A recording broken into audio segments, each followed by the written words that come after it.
I just watched one of the most intense exchanges in Congress. Senator Josh Hawley grilled former Facebook and Twitter executives about their ties with the U.S. government. What came out raises serious red flags about censorship, free speech, and our private data. Stick with me for the key moments you need to know. Here's the setup. Senator Hawley meets Brian Boland, a former Facebook executive, and Michael Redder, ex-senior VP at Twitter. The question? Were social media giants working with the government to monitor speech? Thank you very much, Mr. Chairman. Mr. Zatko, thank you for being here. Thanks for your testimony. Thank you. I want to make sure I got this straight. You've stated today and in your report that about 4,000 Twitter employees are classified as engineers. Is that right? Yes, sir. At the time, half of the employees, I believe there were 7,000 plus full-time employees. Got it. And that means that these 4,000-ish employees would have had access to live user data all over Twitter. They could access individual users' personal information, including their live data. Have I got that right? Yes, sir. If they so they would have access to the production environment. If they spent the time to meander around and look around, they would find that they could access these large troves of data, including geolocation data. Did you testify to that earlier today? I know that Twitter has IP locations and that they do use geolocation services based upon IP addresses. Wow, 4,000 employees with access to that data. That's extraordinary. So those employees would be in a position then, if they wanted to get this information and dox Twitter users. Is that fair to say? That is a concern of mine, sir, yes. Wow. Hawley dives into the timeline of these contacts. Now here's where it gets shocking. Hawley reveals emails showing Facebook staff coordinating with the CDC and White House. They held regular meetings to decide what content to remove or label as misinformation. In one case, Facebook deleted an Instagram account just 46 seconds after a White House request. Hawley asks, was this about public health, or was it censorship at the government's request?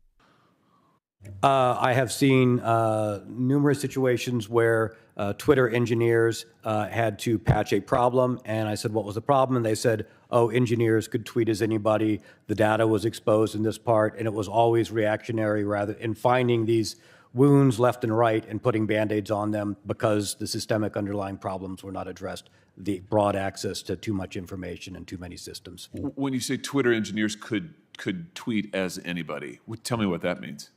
That meant a Twitter engineer understanding how the running systems and the data flows were operating could then access and inject or put forward information as I mentioned in my oral statement, any of the senators sitting here today. And have you ever seen that happen? No, not directly. Not directly. Are you concerned it has happened? Do you have some reason to believe it may have happened? The number of cases that were reported to me by individual engineers saying, hey, we found this, I'm going to try and have somebody fix it, where that was the exact problem and we wouldn't know if it had happened in the past, yes, I am concerned. Wow. The Facebook exec calls it a unique COVID response, but Hawley isn't convinced. He points out early debates like the lab leak theory were silenced, only for the government to later admit it was possible. I think that's pretty significant testimony. Let me make sure that I understand also just this point. A Facebook whistleblower came forward a couple of years ago now, came to me, to my office, and told us that at Facebook they at least had some policies on the books that restricted back-end developers from using or from accessing user data. Now, whether or not those policies were ever followed, who really knows? But is it your testimony to me that Twitter had no similar policies in place that would have restricted these 4,000 engineers from accessing user data in this way? Not technical enforcement, technical policies that were enforced. I did see basic policies such as, hey, you're not supposed to access inappropriate systems, but I also saw policies saying that your work laptops should only run in the following setups, and I was aware that I don't believe any of the laptops were in compliance with those policies. None of the laptops? Based upon the policy that I read, I do not believe any of the laptops were in compliance with that security policy. Hawley turns to Twitter asking Redder if engineers could access sensitive user data, geolocations, private info, even hijack accounts. Redder hesitates, but under pressure he admits, yes, he could have accessed user data. Imagine, thousands of engineers potentially had the power to peek into your private life. Let's pause for a second. If you care about free speech and online privacy, hit that subscribe button now. This story isn't over, and I'll keep you updated every step of the way. Let me ask you about this. Are you aware of any communications regarding content moderation with Twitter staff and the United States government in your time at the company? I'm familiar of the conversations that happen through Department of Homeland Security, the traffic light protocol, where there are messages sent out to organizations about threats that maybe the FBI or other organizations had insight into. So earlier this year, documents that we obtained from a different whistleblower at the Department of Homeland Security exposed that the disinformation board that the Department of Homeland Security set up, that first on the disinformation board's list of companies to meet with was Twitter. And they had an extensive memo, which, by the way, is public information now. We've released it. You can go and look at it. But they had a memo prepared with notes for this meeting with Twitter, talking about cooperation in content moderation and, frankly, in monitoring Americans' speech. And now we know that thousands of Twitter employees have access to that.